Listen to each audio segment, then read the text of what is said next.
Hi Shalom. ஏசு கிறிஸ்துவின் நாமத்தினால உங்கள் எல்லாருக்கும் கிருபையும் சமாதானம் உண்டாகட்டும். இந்த ஒரு வீடியோவில் உங்களை மறுபடியும் பார்க்குறதுல ரொம்ப சந்தோஷம். இந்த வீடியோவில் இன்னைக்கு நம்ம என்ன பார்க்க போகிறோம் அப்படின்னா, தேவனுடைய சித்தம், நம்ம வாழ்க்கையை வச்சு தேவனுடைய சித்தம் என்ன அப்படிங்கிறதான் பார்க்க போகிறோம். நம்முடைய லைஃப்பில் நிறைய கேள்வி நமக்கு வரும். நம்ம ஒரு வீடு வாங்க போகிறோம் அப்படின்னா இது தேவனுடைய சித்தமா, ஒரு கார் வாங்க போகிறோம்னா இது தேவனுடைய சித்தமா, ஒருத்தவங்களை மேரேஜ் பண்ண போகிறோம்னா இது தேவனுடைய சித்தமானு சொல்லி நமக்கு நிறைய கேள்விகள் வரும். நம்ம அதுக்காக உட்காந்து ஜெபம் பண்ணுவோம். ஆண்டவரே உங்களுடைய சித்தமாக எங்களுக்கு வெளிப்படுத்துன்னு சொல்லி நிறைய நம்ம வந்து ஜெபம் பண்ணுவோம். நிறைய ஊழியக்காரங்கிட்ட போய் ஜெபம் பண்ணுவோம். ஆனால் இது எல்லாத்தையும் நம்ம ரொம்ப நோட் பண்ணி பார்த்தோம்னா, எந்த ஒரு விஷயம் நமக்கு ஒரு பெரிய காரியமா இருக்கு, இல்லைன்னா ஒரு ரிஸ்க் எடுக்கிறோம், நம்ம லைஃப்ல வந்து ஒரு பெரிய ஸ்டெப் எடுத்து வைக்கிறோம் மட்டும்தான் இந்த மாதிரி நம்ம ஜெபம் பண்ணுவோம். எக்ஸாம்பிளுக்கு வந்து இப்போ நமக்கு ஒரு பென் வாங்குறோம்னா, கடையில் போயிட்டு பேனா வாங்க போகும்போது, ஆண்டவரே இது உங்களுடைய சித்தமா, அந்த பென் வாங்குறது உங்களுடைய சித்தமா, என்ன கலர்ல வாங்கணும், என்ன கம்பெனி வாங்கணும்னு சொல்லி நம்ம ப்ரேயர் பண்ண மாட்டோம். ஆனா ஒரு கார் வாங்கும்போது எந்த கம்பெனி வாங்க, என்ன கலர் வாங்க அப்படின்னு சொல்லி நிறைய நமக்கு டவுட் வரும். அதுக்கு போய் நம்ம நிறைய ப்ரேயர் பண்ணுவோம். ஸோ இதெல்லாம் ஏன் நடக்குன்னா, நமக்கு மெயினான ஒரு விஷயம் தெரியல. அதனால இந்த மாதிரி விஷயங்களுக்கு நம்ம ஜெபம் பண்ணிட்டு இருக்கோம். நமக்கு வந்து சித்தம் தெரியணுக்காண்டி நம்ம வந்து என்ன பண்ணல, ப்ரேயர் பண்ணல. நம்ம வந்து ஒரு பயத்தின் நிமித்தம் நம்ம போயிட்டு ஜெபம் பண்ணிட்டு இருக்கோம். ஸோ இந்த வீடியோவில் வந்து கிளியராக அதை பற்றி நம்ம பேச போகிறோம். எது நம்மளுடைய தேவனுடைய சித்தம், நம்ம வாழ்க்கை குறித்து பேச போகிறோம். அதுக்கு முன்னாடி நமக்கு வந்து ஒரு விஷயம் தெளிவாக புரியணும். ஃப்ரீ வில்னா என்ன, காடோட வில்னா அப்படிங்கிறது நமக்கு தெரிஞ்சாதான் நமக்கு இதை நம்ம கரெக்டாக அண்டர்ஸ்டாண்ட் பண்ண முடியும். ஸோ அதுக்கு ஃப்ரீ வில்னா என்னன்னு சொல்லி பார்ப்போம். ஃப்ரீ வில் அப்படிங்கிறது சுயாதீனம். இந்த சுயாதீனம்ங்கிறது காட் ஹியூமன் கைண்டு கொடுத்த ஒரு பெரிய கிஃப்ட். அந்த சுயாதீனம் தான் இன்னைக்கு நம்ம மனுஷங்களா வச்சுட்டு இருக்கு. ஸோ அந்த சுயாதீனத்தை மட்டும் மனுஷங்கிட்ட இருந்து எடுத்துட்டா அவன் வந்து ஒரு ரோபோட்டா இருப்பான். காட் கிரியேட் பண்ணப்பட்ட ஒரு ரோபோட்டா இருப்பான்.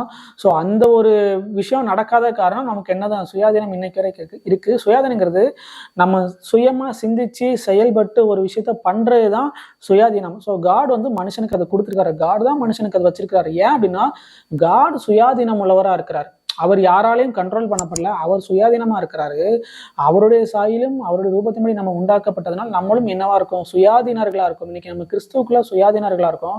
ஸோ அந்த சுயாதீனத்தை நம்ம புரிஞ்சாதான் தேவனுடைய சித்தத்தை நம்ம புரிஞ்சுக்க முடியும். தேவனுடைய சித்தத்தை நம்ம வாழ்க்கையில தெரிஞ்சுக்கணும் அப்படிங்கிறது வந்து ரொம்ப முக்கியமான காரியம். ஏன்னா நம்ம வந்து மனுஷனுடைய இச்சையிலோட அந்த டிசைல நம்ம வாழாம தேவனுடைய சித்தத்தின்படி வாழும்போது தான் நம்ம வந்து பிழைச்சிருப்போம், ஜீவனோடு இருப்போம். ஏன் அப்படின்னா, ஆண்டவர் வந்து மீனை உண்டாக்கும் போது என்ன பண்றாருன்னா, கடலை பார்த்து பேசுறாரு. மரத்தை உண்டாக்கும் போது மண்ணை பார்த்து பேசுறாரு. ஆனா மனுஷனை உண்டாக்கும் போது தன்னை தாங்கிட்டே அவர் பேசுறாரு. நம்மளுடைய சாயிலும் நம்மளுடைய ரூபத்தின்படி மனுஷனை உண்டாக்கும் அதுங்கிறாரு. இதுக்கு என்ன மீனிங்னா, அந்த கடலை பார்த்து பேசுறாரு பாருங்க, அந்த கடல் தான் மீனுக்கு ஒரு பிறப்பிடமா அமையுது. மரத்துக்கு வந்து மண்ணு தான் பிறப்பிடமா அமையுது. அவர் வந்து மண்ணை பார்த்து பேசுறாரு, மரம் வளருது. இப்போ அந்த மரத்தை வந்து மண்ணை வந்து நம்ம பிடிங்கிட்டோம்னா என்ன ஆகும்னா, அது வந்து செத்து போயிடும். ஸோ அதே மாதிரி தான் மீன் உண்டாக்குறதுக்கு முன்னாடி கடலை பார்த்து பேசுறாரு. அந்த கடல்லேருந்து மீன் எடுத்துட்டா மீன் செத்துரும், தண்ணியிலேருந்து வெளியே இருந்தால் செத்துரும். அதே மாதிரி தான் நம்மளும் இன்னைக்கு வந்து தேவனுடைய சாயிலும் தேவனுடைய ரூபத்தின்படி உண்டாக்கப்பட்டிருக்கோம். நம்மளுடைய பிறப்பிடம் வந்து பிதா, குமாரன், பரிசுத்த ஆவியானவராக இருக்காங்க. அவங்களை விட்டு நம்ம வெளியில வரும்போது நம்ம என்ன ஆயிடுவோம், இறந்துருவோம். அந்த டெத்து நம்ம மேல வந்துடும். ஸோ அந்த ஒரு ரீசனுக்காக தான் நம்ம வந்து தேவனுடைய சித்தத்தை செய்ய வேண்டியது அவசியமா இருக்கு. நம்ம தேவனுடைய சித்தத்தை செய்யும் போது தான் நம்ம வந்து என்னவா இருப்போம், பிழைச்சிருப்போம். ஆனா காட் என்ன பண்ணியிருக்காரு, நமக்கு சுயாதீனம் கொடுத்துருக்காரு. அந்த சுயாதீனத்தினாலதான் இன்னைக்கு நம்ம மனுஷங்களாவும் இருக்கோம். அதுக்கு பெஸ்ட் எக்ஸாம்பிள் வந்து ஆடம் தான். ஸோ ஆதம் வந்து ஆண்டவர் அவருடைய சாயல உண்டாக்கிட்டு அவனை கூப்பிட்டு வராரு. ஏதேன் தோட்டத்துக்கு கூப்பிட்டு வந்து அவர்கிட்ட காமிக்கிறாரு. இங்க 2 மரம் இருக்கு, தோட்டத்தோட நடுவில் 2 மரம் இருக்கு.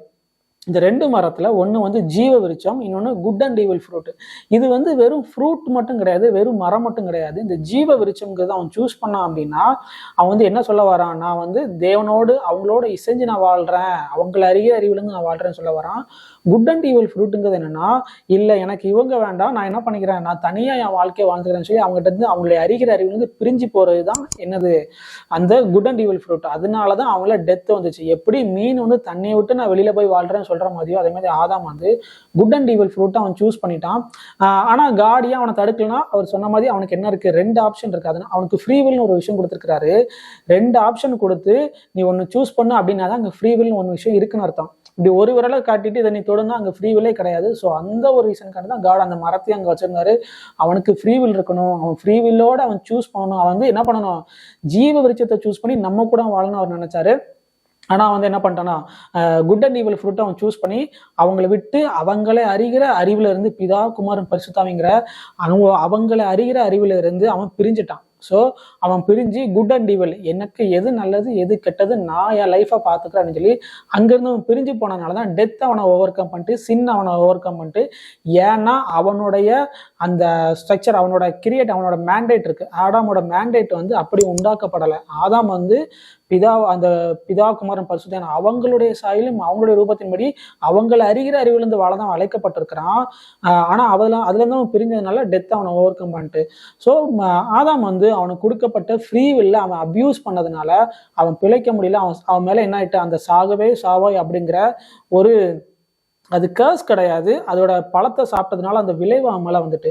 காட் வந்து அதை அவனை இன்ஸ்ட்ரக்ட் தான் பண்றாரு, இந்த ஃப்ரூட்டை நீ சாப்பிட்டா நீ சாப்பிட்றதுனாலே சாகவே சாவாயின்னு அந்த ஃப்ரூட்டோட விளைவை தான் சொல்றாரு. அவர் வந்து சபிக்கல. ஸோ ஆதாம் வந்து அவனுக்கு இருக்க ஃப்ரீ வில்ல அபியூஸ் பண்ணிட்டான். ஸோ காடோட சித்தம்ங்கிறது நம்ம வாழ்க்கையில ரொம்ப ஒரு முக்கியமான விஷயமா இருக்கு. ஏன்னா அப்போ வந்து நம்ம என்ன பண்ணிருக்கோம், பிழைச்சிருக்க முடியும். நம்ம வந்து மனுஷ இச்சைகளோடய நம்ம வாழ்ந்துட்டு இருந்தோம்னா, அந்த டிசைர்ல வந்துருந்தோம்னா, மற்ற விஷயங்களை டிசைர் பண்ணி வாழ்ந்தோம்னா நம்மளுக்கு என்னன்னா, நம்ம வந்து ஃப்ரூட்ஃபுல்லாக இருக்க மாட்டோம். நம்ம வந்து லைஃப் வந்து ஜீவனும் இருக்காது, டெத் நம்மளை ஓவர் கம் பண்ணிடும். ஸோ காடோட வில் படி நடக்க வேண்டியது ரொம்ப அவசியமா இருக்குது. ஸோ இதே மாதிரி தான் ஏசு கிறிஸ்துவும் இருந்தார். ஆதாம் ஒரு பக்கம் எப்படி இருந்தாருன்னா, ஏசு கிறிஸ்து எப்படி இருந்தாருன்னா, அவர் தன்னுடைய சித்தத்தின்படி செய்யாம அவர் பிதாவின் சித்தத்தின்படி, அவர் பிதா கிட்ட அவர் என்ன பார்க்கிறாரோ, பிதா என்ன சொல்றாரோ அதன்படி மட்டும்தான் அவர் செய்யறாரு. ஸோ அதனாலதான் ஏசு கிறிஸ்து நமக்கு நித்திய ஜீவனை கொடுக்கிறவரா இருக்கிறாரு. யோவான் 5:30 நான் என் சுயமாய் ஒன்றும் செய்கிறதில்லை, நான் கேட்கிறபடியே நியாயம் தீர்க்கிறேன். எனக்கு சித்தமானதை நான் தேடாமல் என்னை அனுப்பினா பிதாவுக்கு சித்தமானதை நான் தேடுகிறபடியால் என் தீர்ப்பு நீதியா இருக்கிறது. ஸோ ஏசு கிறிஸ்து வந்து அவருடைய சித்தத்தின்படி எதுவுமே செய்யவில்லை. பிதா என்ன சித்தம் கொண்டிருக்கிறாரோ அதை தான் ஏசு கிறிஸ்து செய்கிறாரு. அவருடைய சுயமா அவர் எதுவுமே பண்ணவே இல்லை. இதே தான் ஏசு கிறிஸ்து நம்ம கிட்டே இன்னைக்கு எதிர்பார்க்கிறார். நம்ம வந்து பிதாவின் சித்தத்தையும் செய்யணும். அப்போ வந்து நம்ம பிழைச்சிருப்போம். ஏன்னா நம்ம அவங்ககிட்ட இருந்தா நம்ம வந்திருக்கிறோம். பிதாவுக்குமார் பரிசுத்தாவிட்ட தான் நம்ம வந்திருக்கிறோம். அவங்களுடைய சாயிலும் அவங்களுடைய ரூபத்தின்படி நம்ம உண்டாக்கப்பட்டிருக்கோம். ஸோ பிதாவின் சித்தத்தை செய்யறதா ஏசு கிறிஸ்து நம்ம கிட்ட எதிர்பார்க்குற ஒரு விஷயமா இருக்குது. இப்போ எக்ஸாம்பிளுக்கு வந்து ஏசு கிறிஸ்து கிட்ட ஒருத்தவங்க சொல்றான், உங்களுடைய தாயும் சகோதர சகோதரி வந்திருக்காங்கன்னு சொல்றாங்க. ஆனா ஏசு கிறிஸ்து என்ன சொல்றாருன்னா, சீஷர்களை கை காட்டி இவங்க தான் எனக்கு தாயும் சகோதரும் சகோதரியுமா இருக்கிறாங்க. ஏன்னா என் பிதாவின் சித்தத்தின்படி யார் செய்யறாங்களோ அவங்க தான் எனக்கு தாயும் சகோதரும் சகோதரிங்கிறாங்க. ஸோ இங்க வந்து ஏசு கிறிஸ்துவோட பிசிக்கலான தாய் சகோதர சகோதரி செய்யாத எந்த ஒரு விஷயத்த, சித்தத்தின்படி பிதாவின் சித்தத்தின்படி செய்யாத எந்த ஒரு விஷயத்த இவங்களுடைய சீஷர்கள் பண்ணாங்க. ஏன்னா சீஷர்களை கை காட்டி தான் அவர் சொல்றாரு, இவங்க தான் தேவனுடைய சித்தத்தின்படி செய்யறாங்க, இல்லை இவங்க தான் எனக்கு தாயும் சகோதர சகோதரின்னு சொல்றாங்க. பிதாவின் சித்தத்தின்படி அவங்க சீஷர்கள் என்ன பண்ணாங்க அப்படின்னா, ஏசு கிறிஸ்துவ அவங்க விசுவாசிச்சாங்க. ஏசு கிறிஸ்து உண்மையாவே அவர் கிறிஸ்து, அவர் வந்து தேவனுடைய குமாரன் சொல்லி விசுவாசிச்சாங்க. ஸோ யாரெல்லாம் இந்த ஏசு கிறிஸ்துவ விசுவாசிக்கிறாங்களோ அவங்க எல்லாருமே தேவனுடைய சித்தத்தின்படி செய்யறவங்க தான்.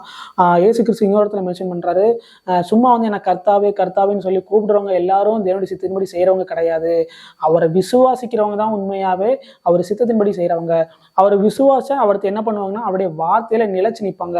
அவர் அதுக்கு முன்னாடி என்னென்ன விஷயங்கள்லாம் சொல்லியிருக்கிறாரோ, அவர் என்னென்ன விஷயங்கள்லாம் ப்ரீச் பண்ணியிருக்கிறாரோ, யாரெல்லாம் கனி கொடுக்குற மரங்கா இருக்கிறாங்களோ அவங்களதான் தேவனுடைய சித்தத்தின்படி செய்கிறாங்க. ஏன்னா அவங்க தான் ஏசு கிறிஸ்துவ விசுவாசி அவருடைய வார்த்தையில நிலைச்சு நிற்கிறாங்க. ஸோ உங்க வாழ்க்கையை குறித்த தேவனுடைய சித்தம் என்னன்னா, நீங்க ஏசு கிறிஸ்துவ விசுவாசி அவருடைய வார்த்தையில நிலைச்சு நிற்கிறது தான் அவருடைய சித்தமா இருக்குது. நீங்க அந்த ஒரு விஷயம் பண்ணிட்டீங்கன்னா உங்க வாழ்க்கையில மற்ற எல்லாமே தேவனுடைய சித்தத்துக்குள்ள வந்துடும். அது எப்படின்னா, முதலாவது தேவனுடைய ராஜ்யத்தையும் அவருடைய நீதியும் நீங்கள் தேடுங்கள், மற்றவைகள் உங்களுக்கு கூட கொடுக்கப்படும் அப்படிங்கிறது போல, நீங்க தேவனுடைய ராஜ்யத்தையும் அவருடைய நீதி நீங்க தேடும்போது மற்ற எல்லாம் உங்களுக்கு கொடுக்கப்படும். அதே மாதிரி நீங்க ஏசு கிறிஸ்துவ விசுவாசி அவருடைய வார்த்தையில நீங்க நிலைச்சு நிற்கும் போது எல்லாமே உங்க லைஃப்ல தேவனுடைய சித்தத்துக்குள்ள வரும். அது எப்படின்னா, நீங்க ஏசு கிறிஸ்துவ விசுவாசி அவருடைய வார்த்தையில நீங்க நிலைச்சு நிற்கும் போது நீங்க ஆட்டோமேட்டிக்கா பிதாவினுடைய அவர் இருதயத்தை நீங்க அறிய ஆரம்பிச்சிருங்க.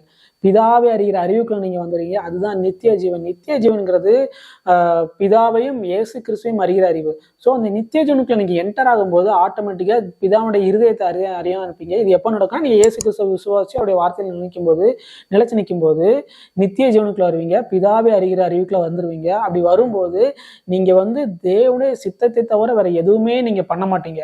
ஸோ தேவனுடைய சித்தத்தை மட்டும்தான் உங்க வாழ்க்கையில் நீங்க பண்ணுவீங்க. வேற எந்த ஒரு விஷயத்தையுமே நீங்க பண்ண மாட்டீங்க. தனித்தனியா ஒவ்வொரு விஷயத்துக்கும் போயிட்டு ஜெபம் பண்ணிட்டு இருக்கும் தேவையில்ல. உங்கள் பிள்ளைங்களை எதுக்கு படிக்க வைக்கலாம், இல்லைன்னா யாரை நீங்கள் மேரேஜ் பண்ணலாம், எந்த கார் வாங்கலாம், எந்த வீடு வாங்கலாம், அது எதுக்குமே நீங்கள் ஜெபம் பண்ண அவசியம் இருக்க முடியாது. ஏன்னா நீங்கள் தேவனுடைய அந்த நித்திய ஜீவனுக்குள் நீங்கள் பிரவேசித்தீங்க. பிதாவை அறிகிற அறிவிக்கலும் இயேசு கிறிஸ்துவை அறிகிற அறிவிக்கலும் அவங்களுடைய இருதயத்தை அறிவிக்கலும் நீங்கள் உள்ளே போனதுனால அவங்க இருதயம் என்னன்னு உங்களுக்கு தெரியும். அதனால் நீங்கள் தனித்தனியாக ஒவ்வொரு விஷயத்துக்கும் ஜெபம் பண்ணணும் சொல்ல, இந்த ஒரு விஷயத்த நீங்கள் பண்ணும்போது இந்த ஒரு விஷயத்த நீங்கள் ப்ராக்டிக்கலாக நீங்கள் அப்ளை பண்ணுறதுக்கு இன்னொரு வேர்ஸ் உங்களுக்கு நான் கொடுக்குறேன். அது நீங்கள் பண்ணும்போது இன்னும் அதுக்குள்ளே நீங்கள் டீப்பாக ஸ்டெப் இன் பண்ணலாம். 1 தெசலோனிக்கேயர் 5:18 எல்லாவற்றிலையும் சோஸ்திரம் செய்யுங்கள், அப்படி செய்வதே கிறிஸ்து இயேசுக்குள் உங்களை குறித்த தேவனுடைய சித்தமாக இருக்கிறது. ஸோ கிறிஸ்து இயேசுக்குள்ள உங்களுக்குள்ள இருக்கிற தேவனுடைய சித்தம் என்னன்னா, நீங்கள் எல்லாவற்றிலும் நீங்கள் சோஸ்திரம் பண்ணணும். எல்லா வச்சிருக்காகவும் இல்லை, எல்லாவற்றிலும் எல்லா சிச்சுவேஷன்லையும் நீங்கள் என்ன பண்ணால் அவருக்கு நீங்கள் சோஸ்திரம் பண்ணிகிட்டே இருக்கணும். அவங்களுக்கு நீங்கள் ஆண்டவரை நீங்கள் ப்ரைஸ் பண்ணிகிட்டே இருக்கணும். இதுதான் ஆண்டவர் உங்களுக்குன்னு வச்சிருக்கிற கிறிஸ்துக்குள்ள வச்சிருக்கிற தேவனுடைய சித்தமாக இருக்குது. ஸோ இந்த இடத்துல நீங்கள் ஸ்டார்ட் பண்ணுங்கள். நீங்கள் எல்லாவற்றிலையும் அவருக்கு நீங்கள் ப்ரைஸ் பண்ணுங்கள். அவருக்கு நீங்கள் ப்ரைஸ் பண்ணி கிறிஸ்து என்னெல்லாம் ப்ரீச் பண்ணியிருக்காரோ, என்னெல்லாம் விஷயங்கள் டீச் பண்ணியிருக்காரோ அவருடைய வார்த்தையில நிலைச்சு நிலுங்க. ஒருத்தரை மன்னிக்க சொன்னா அவரை மன்னிங்க, உங்களை சபிக்கிறவரையும் நீங்க ஆசீர்வதிங்கன்னு சொல்லி அவர் நிறைய விஷயங்களுக்கு சொல்லியிருக்கிறாரு. ஸோ அவருடைய வார்த்தையில நிலைச்சிருங்க. எல்லாவற்றிலையும் சோஸ்திரம் பண்ணுங்க, ஆண்டவரை பிரைஸ் பண்ணுங்க. இந்த ஒரு விஷயம் நீங்கள் கம்ப்ளீட்டாக பண்ணாலே நீங்கள் எப்போவுமே தேவனுடைய சித்தத்தின்படி தான் அதை செய்வீங்க. எந்த ஒரு விஷயத்துக்கும் நீங்கள் போய் ஜெபம் பண்ண சொல்லியாது. சில காமனான விஷயம் இருக்குது, அதுக்கு காமன் சென்ஸ் இருந்தால் போதும். என்னன்னா உங்களுக்கு ஒரு உடம்புல நோய் இருக்குது, சுகவீனம் இருக்குன்னா ஆண்டவர்கிட்ட போயிட்டு ஆண்டவரே உங்களுக்கு சித்தமான இதை எடுத்து போடுங்க. அது நீங்கள் கேட்கவே தேவையில்லை. இயேசு கிறிஸ்து அவர்கிட்ட யாராவது ஹீல் பண்ணுங்கன்னு கேட்டு அவர் நோன்னு சொன்னதே கிடையாது. அவர் எனக்கு சித்தம் உண்டு, உனக்கு சுத்தமாகன்னு சொல்லுவார். ஸோ இந்த மாதிரி காமனான சில விஷயங்கள் இருக்குது. அதில் நீங்கள் டவுட்டே பட வேண்டாம். அது ஆண்டோடைய சித்தம் தான். என்னன்னா நீங்கள் ஹீலிங்கில் இருக்கட்டும், இல்லைன்னா உங்கள் லைஃப்ல ஒரு விடுதலை உண்டாகிற இடமா இருக்கட்டும், அதுக்கு டைமே எடுக்க வேண்டாம். அவர் கண்டிப்பாக சித்தமாக இருக்கிறாரு. நீங்கள் அவர் உங்களை ஹீல் பண்ணுறதான் சித்தம், உங்களை விடுதலை பண்ணுறதான் சித்தமாக இருக்கிறாரு. அப்புறம் நியாயப்பிரமாணத்தில் பார்த்தோம்னா நிறைய விஷயங்களுக்கு நிறைய கட்டளைகள் கொடுக்கப்பட்டிருக்குது. கடன் வாங்காதிருப்பாயாக, திருடாதிருப்பாயாக, இச்சையாதிருப்பாயாக. இதெல்லாம் நம்ம என்ன பண்ண வேண்டாம், ஆட்டோமேட்டிக்காக அதாவது இன்னைக்கு லோன் எடுக்கிறத நிறைய பேர் ரொம்ப ஈஸியாக்கிட்டாங்க. இஎம்ஐ அதுன்னு போட்டு ஈஸியாக்கினால லோன் எடுக்கிறதும் ஆண்டவர் சித்தம் சொல்லி அதுக்கு நிறைய பேர் ஜெபம் பண்ணுறாங்க. அது ஆண்டவர் சித்தமே கிடையாது. அதுக்காக நீங்கள் ஜெபம் பண்ணவே வேண்டாம். ஸோ இந்த மாதிரி காமனான விஷயம் உண்டு, லோன் எடுக்கிறதா இருக்கட்டும், அந்த மாதிரி விஷயத்துக்கு நீங்கள் என்ன பண்ண வேண்டாம், ஜெபம் பண்ணவே வேண்டாம். அது ஆண்டவர் சித்தமே கிடையாது. ஆனால் எது ஆண்டவர் சித்தம்னா நீங்கள் ஹீல் ஆகுறது, விடுதலை ஆகுறது ஆண்டவர் சித்தமாக இருக்குது. ஸோ ஆண்டவர் சித்தம்ங்கிறது இயேசு கிறிஸ்துவை நீங்கள் விசுவாசிச்சு அவருடைய வார்த்தையில் நீங்கள் நிலைச்சு நின்று எல்லாவற்றிலையும் அவருடைய சோஸ்திரம் பண்ணதே அவருடைய ஆண்டவர் சித்தமாக இருக்குது. அதை நீங்கள் பண்ணாலே மற்ற எல்லாமே உங்கள் வாழ்க்கை ஃபுல்லாகவே ஆண்டவருடைய சித்தத்துக்குள்ள வந்துடும். ஏன்னா நீங்கள் அவருக்குள்ளே நிலைச்சிருக்கும் போது எப்படி ஆண்டவர் உங்களை எப்படி கிரியேட் பண்ணாரோ அந்த இடத்துக்குள்ள நீங்கள் அலைன் ஆகிட்டீங்க. அந்த குட் அண்ட் ஈவில் ஃப்ரூட்டு நீங்கள் சாப்பிட்டு வெளியே போகாமல் ஆண்டவருக்குள்ள நீங்கள் திரும்ப உள்ள நிலைச்சு நிற்கும் போது ஆண்டவர் சித்தத்தின்படி தான் நீங்கள் செய்வீங்க. இந்த வீடியோ உங்களுக்கு புரிஞ்சிருக்கும்னு நினைக்கிறேன். நம்ம ஒரு ப்ரேயர் பண்ணிட்டு இந்த வீடியோ நம்ம முடிச்சிடலாம். பரமண்டலங்களில் இருக்கிற எங்கள் பரமபிதாவே, உம்முடைய நாமம் பரிசுத்தப்படுவதாக, உம்முடைய ராஜ்யம் வருவதாக. பரமண்டலங்களில் உம்முடைய சித்தங்கள் செய்யப்படுகிறது போலவே பூமியிலும் செய்யப்படுவதாக. அப்பா பிதாவே, எங்களுக்கு பிரகாசமுள்ள மனக்கண்களை கொடுங்கப்பா. உம்முடைய சித்தத்தை எங்களுக்கு வெளிப்படுத்தினதுக்காக நன்றிப்பா. இயேசு கிறிஸ்துவின் ரத்தத்தினாலே எங்களை சுத்திகரித்து எங்களை நீங்கள் பாதுகாத்துக் கொள்ளுங்க. In the name of Lord Yeshua. Amen. Shalom. இந்த வீடியோ உங்களுக்கு ரொம்ப பிரயோஜனமாக இருந்திருக்கும்னு நினைக்கிறேன். உங்களுக்கு பிரயோஜனமாக இருந்தால் நிறைய பேருக்கு ஷேர் பண்ணுங்கள். உங்கள் ஃபீட்பேக் கமெண்ட்டில் சொல்லுங்கள். நெக்ஸ்ட் வீடியோவில் பார்க்கலாம். ஷாலோம்.